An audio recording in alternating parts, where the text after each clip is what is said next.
Namaku Raka. Aku mahasiswa keperawatan semester akhir yang saat ini sedang menjalani program magang di salah satu rumah sakit swasta di Kota Bogor. Beberapa hari lalu, dosen pembimbing kami, Bu Lestari, memberikan tugas mendadak untuk survei lokasi rumah sakit tua yang katanya akan direnovasi jadi tempat praktik mahasiswa keperawatan. Kami harus memeriksa kondisi bangunannya, ruang-ruangnya, dan kelayakan dasar sebelum dilakukan observasi teknis oleh tim properti kampus. Tugasnya seharusnya dilakukan secara berkelompok, tapi karena 2 orang temanku berhalangan, akhirnya aku yang maju duluan. Kata Reza, temanku satu kelompok, "Ya udah, Rak, kamu duluan aja deh. Nanti hasil pengamatan kamu kita jadikan dasar laporan kelompok. Aku bakal bantu ngetik laporannya." Dan setengah hati, aku setuju. Lagi pula, aku pikir cuma cek bangunan doang. Paling juga sejam 2 jam selesai. Tapi setelah tahu lokasi rumah sakitnya, semangatku langsung turun drastis. Letaknya ada di pinggiran kota, di daerah yang udah jarang dilalui kendaraan. Bahkan katanya sering dilewati orang cuma pas siang hari aja. Nama rumah sakitnya, Rumah Sakit Dharma Husada. Dulu rumah sakit ini sempat ramai, tapi sejak 1 dekade lalu, tutup tanpa alasan yang jelas. Warga sekitar cuma bilang, tutup aja gitu, padahal dulu rame. Aneh kan, jam 8 malam, aku sampai di sana. Langit udah gelap, dan jalan menuju ke sana juga minim penerangan. Aku titip motor di warung dekat gang masuk, karena gerbang depan rumah sakitnya udah berkarat, dan gak ada tempat parkir yang aman. Penjaga warung, seorang bapak tua, sempat menegurku. "Mau ngapain, Dek, malam-malam ke rumah sakit itu?" "Udah lama gak ada yang berani masuk loh." Aku jawab sekenanya aja. "Cuma survei bangunan, Pak. Tugas kampus." Bapak itu cuma mengangguk pelan. Tapi sebelum aku berbalik, dia sempat bilang, "Kalau udah mulai dengar suara aneh, jangan ditanggapi. Langsung keluar aja."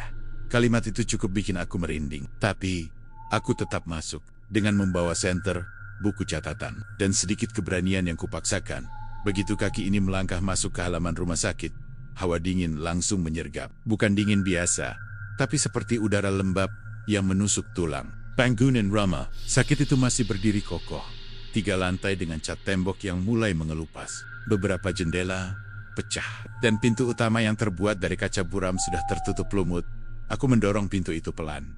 Deritnya menggaung di antara sunyi. Aroma debu, jamur, dan sesuatu yang sulit dijelaskan langsung menyergap hidung.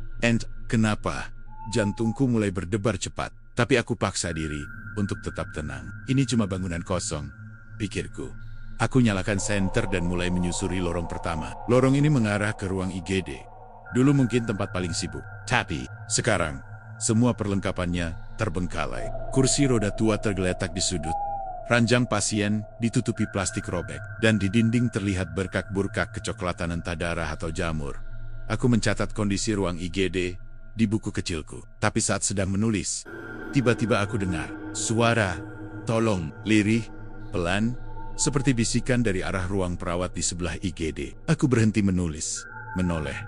Lampu senternya kuarahkan ke arah suara itu. Kosong. Kupikir mungkin aku cuma berhalusinasi, tapi saat aku melangkah ke arah ruang perawat, lampu di dalam ruangan itu menyala sendiri.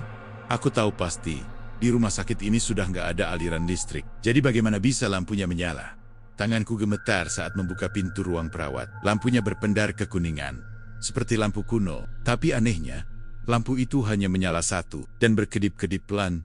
Di dalam ruangan itu, kulihat ada papan shift perawat yang masih tertempel di dinding. Tersialis nama-nama yang sudah pudar. Ada lemari obat yang pintunya terbuka sedikit. Dan di pojok ruangan, ada bangku kecil dengan boneka suster yang sudah usang duduk di atasnya. Aku mundur perlahan. Lampu kembali mati. Tanpa berpikir panjang, aku meninggalkan ruang perawat dan berjalan menuju tangga menuju lantai 2. Aku ingin cepat menyelesaikan tugas ini dan pulang. Namun baru saja kakiku menginjak anak tangga pertama. Suara jeritan menggema. Dari atas, "AAARRJGHH." Jeritan perempuan. Sangat jelas, suara orang yang sedang kesakitan. Jantungku seperti berhenti berdetak. Aku ragu. Tapi entah kenapa, ada dorongan dalam diriku untuk naik dan mencari sumber suara itu. Mungkin ada orang yang tinggal di sini. Atau pengungsi. Aku naik perlahan. Setiap langkah terdengar berderit. Di lantai 2, suasananya lebih lembab dan gelap. Bau amis menyengat dari arah ruang bersalin di ujung lorong. Lampu senternya kuarahkan ke sana. Dan aku melihat bayangan putih melintas cepat di ujung lorong itu. Aku tertegun. Tapi langkah kakiku tetap bergerak, seakan tidak bisa dikendalikan. Sampai aku tiba di depan ruang bersalin, pintu ruang itu tertutup rapat. Tapi dari dalam, terdengar suara tangisan bayi. Tangisan yang lirih, tapi memilukan, seperti bayi yang baru lahir dan tak kunjung digendong. Dengan hati-hati, aku buka pintu itu. Cekiit, pintu terbuka perlahan, dan udara dingin langsung menyergap. Di dalam, kulihat ranjang persalinan yang berlumur darah kering. Dindingnya dipenuhi coretan merah seperti bekas cakaran. Di atas ranjang, tergeletak boneka bayi yang hangus setengah, terbakar, kepalanya pecah, dan bagian matanya bolong. Tangisan bayi masih terdengar, tapi tidak ada siapapun di sana. Aku berdiri terpaku, antara takut dan bingung. Lalu, boneka bayi itu bergerak sendiri, hanya sedikit, seperti bergeser karena angin. Tapi jendela di ruang itu tertutup rapat. Aku tak kuat lagi. Aku langsung lari keluar dari ruang bersalin, menuruni tangga, dan keluar dari rumah sakit secepat yang kubisa. Napas ngos-ngosan, keringat dingin mengucur di pelipis. Saat aku melihat ke belakang, ke arah bangunan itu, lampu lantai 2 menyala terang. Dan di balik kaca, ada siluet seorang wanita berdiri, seperti sedang menggendong bayi. Sejak malam itu, pikiranku terus terganggu. Aku nggak bisa tidur nyenyak. Bayangan wanita yang kulihat dari lantai 2 rumah sakit itu terus menghantui. Bahkan suara tangisan bayi seperti masih bergema di telingaku. Besoknya, aku cerita ke Reza dan Dinda. Awalnya Reza ketawa-tawa, bilang aku terlalu dramatis. Tapi Dinda, teman cewek kami yang terkenal sensitif dengan hal-hal gaib, justru kelihatan serius. Kamu lihat perempuan gendong bayi? Tanya Dinda pelan. Matanya menatapku penuh tanya. Aku mengangguk. Iya, dan itu bukan halusinasi. Tongkat bayi di ruang bersalin itu hangus sebagian, tapi bisa gerak sendiri. Suara tangisan juga kedengaran jelas. Dinda langsung merinding. Ia menutup mulutnya sebentar lalu berkata, aku pernah dengar cerita tentang rumah sakit itu, Ra. Tapi, kumas, katanya. Tempat itu memang berhantu. Banyak banget kejadian aneh setelah rumah sakit itu ditutup. Akhirnya, kami bertiga memutuskan untuk kembali ke rumah sakit itu siang harinya. Tujuannya jelas, membuktikan bahwa yang aku lihat bukan cuma imajinasi, sekaligus cari tahu apa yang sebenarnya terjadi di tempat itu. Jam 2 siang, kami sampai lagi di depan bangunan tua itu. Kali ini lebih terang, tapi tetap terasa sunyi dan menyeramkan. Warung tempat aku nitip motor semalam tutup, jalanan sepi. Pas kami masuk ke dalam, suasananya jauh berbeda dari malam sebelumnya. Lebih terang dan gak terlalu dingin. Tapi, ada rasa gak nyaman yang susah dijelaskan, Ra. Tunjukin ruang bersalin yang kamu maksud, kata Reza. Kami pun naik ke lantai 2. Anehnya, pintu ruang bersalin itu masih terbuka. Dan boneka bayi hangus itu masih tergeletak di tempat. Yang sama, tepat di atas ranjang berkarat yang ada noda merah di atasnya. Dinda langsung menatap ke sekeliling ruangan, lalu menunduk dalam. Tempat ini penuh energi sedih. Rasanya kayak ada trauma yang belum selesai. Reza, yang tadinya masih nyantai, mulai kelihatan gugup. Kita beneran gak ganggu kan? Cuma pengen tahu sejarahnya doang. Akhirnya kami sepakat cari info ke warga sekitar. Kami nemu seorang ibu warung di ujung gang yang lumayan ramah. Setelah diberi sedikit minuman kemasan, barulah dia terbuka. Oh, rumah sakit itu. Semua orang sini udah tahu. Dulu itu rumah sakit paling besar di daerah sini. Tapi, sejak kejadian bus pariwisata, semuanya berubah. Apa yang terjadi, Bu? Tanya Dinda pelan. Ibu itu menghela napas. Sekitar 10 tahun lalu, ada bus pariwisata dari luar kota yang terguling di tanjakan dekat hutan sana. Penuh. Anak-anak, orang tua, semua dalam kondisi parah. Mereka dibawa ke rumah sakit Dharma Husada. Tapi rumah sakit itu kewalahan. Cuma ada 2 dokter dan beberapa perawat. Banyak pasien meninggal karena nggak tertangani. Aku dan Reza saling pandang. Termasuk ruang bersalin? Tanyaku. Iya, ada ibu muda yang mau melahirkan. Namanya Bu Mirna. Dia datang dalam kondisi kritis, tapi karena ruang bersalin penuh, dia disuruh tunggu. Akhirnya dia melahirkan di lorong. Dan bayinya meninggal duluan. Dia nyusul tak lama setelah itu. Ada yang bilang dia meninggal sambil menggigit jari sendiri karena kesakitan. Asterisk bergidik. Terus, ironisnya, setelah kejadian itu, rumah sakit malah tambah sepi. Pasien berkurang drastis. Banyak tenaga medis resign.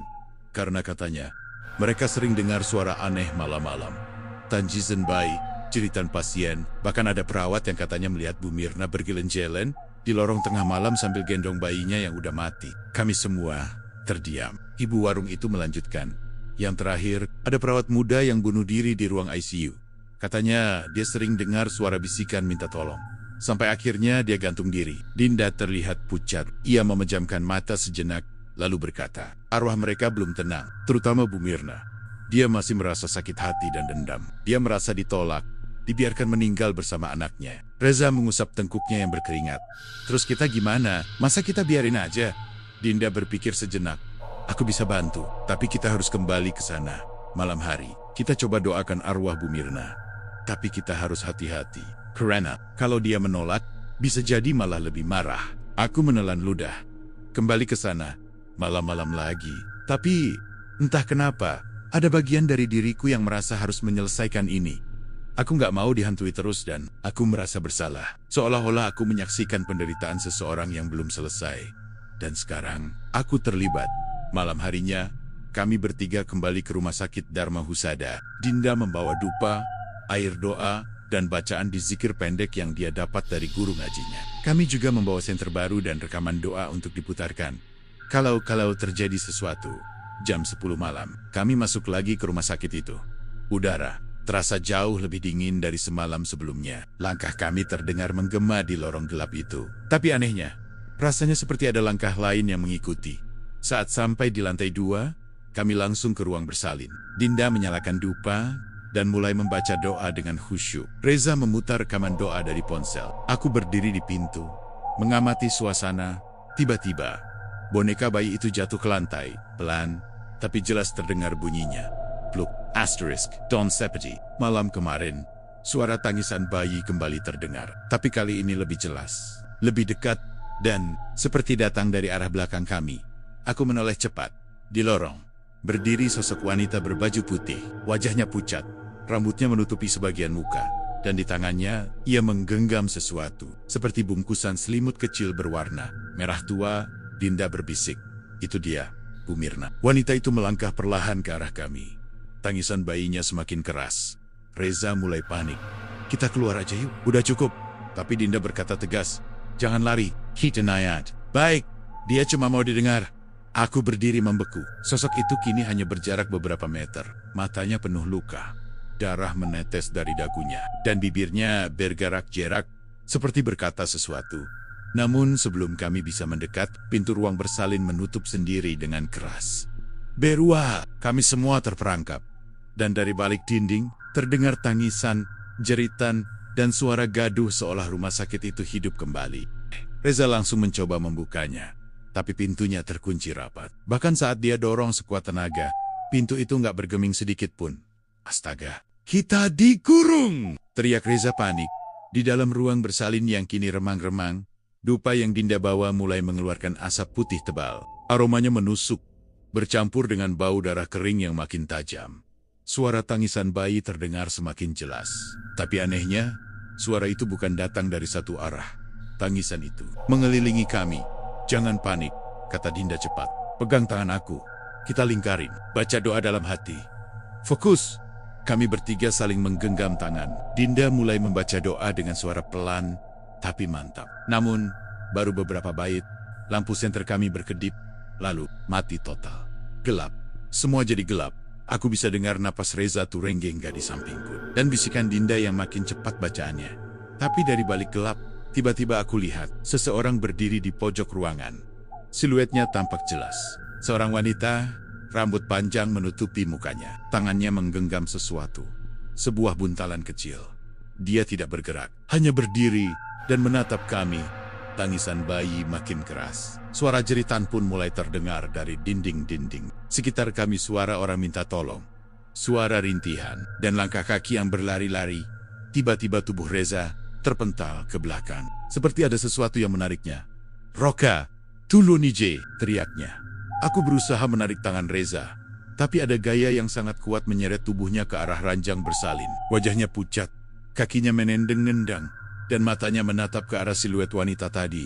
Aku nggak bisa lepasin. Raka, tolongin aku!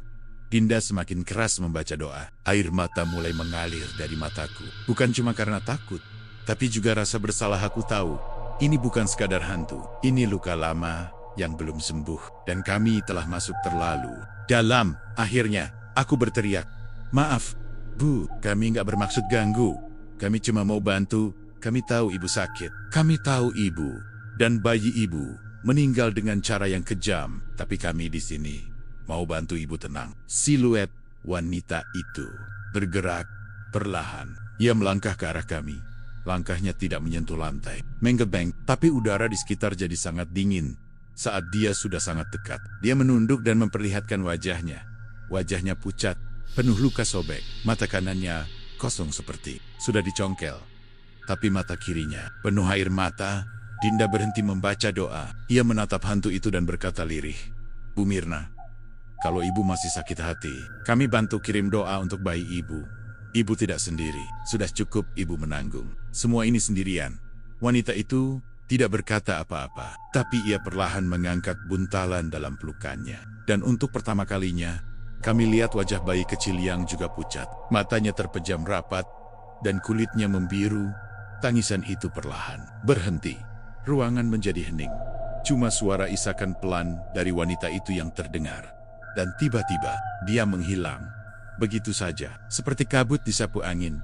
Pintu ruang bersalin terbuka perlahan. Kami bertiga saling pandang dalam diam. Tubuh Reza masih gemetar, tapi dia bisa berdiri lagi. Dinda menggenggam erat dupa yang asapnya sudah mulai menipis. "Kita harus keluar sekarang," bisik Dinda. "Tapi sebelum itu, kita sempatkan berdoa buat mereka." Kami berdiri di tengah ruangan dan menundukkan kepala, membacakan doa dalam hati. Untuk Bu Mirna, untuk bayinya, untuk semua korban yang pernah kehilangan harapan di rumah sakit ini. Begitu selesai, kami segera meninggalkan ruang bersalin. Tapi sebelum turun tangga, aku sempat menoleh sekali lagi. Di balik kaca ruang bersalin, kulihat bayangan Bu Mirna berdiri. Tapi kali ini, wajahnya tidak sekelam tadi. Dia tersenyum, menatap kami dengan damai. Dan kemudian, menghilang. Beberapa minggu kemudian, rumah sakit itu mulai direnovasi oleh pihak kampus. Tapi saat proses pembongkaran berjalan, para pekerja menemukan sesuatu yang mengejutkan. Di bawah lantai ruang bersalin, ditemukan kerangka bayi kecil dan seikat rambut panjang terbungkus kain putih. Tim forensik kampus menyimpulkan bahwa itu adalah jenazah yang tidak tercatat dalam arsip rumah sakit manapun. Kami tahu, itu milik Bu Mirna, dengan izin warga dan keluarga korban kecelakaan dulu. Akhirnya jenazah yang tak teridentifikasi dikuburkan dengan layak. Dan sejak saat itu, tidak ada lagi kejadian aneh di bangunan itu. Sekarang bangunan rumah sakit Dharma Husada sudah berubah. Dindingnya dicat ulang. Ruang bersalin diubah menjadi ruang refleksi dan tempat ibadah kecil untuk pasien. Tapi meskipun tampak bersih dan tenang, kadang malam-malam tertentu, beberapa perawat bilang mereka mendengar suara nyanyian pelan dari lantai 2. Suara seorang ibu yang meninabobokan bayinya.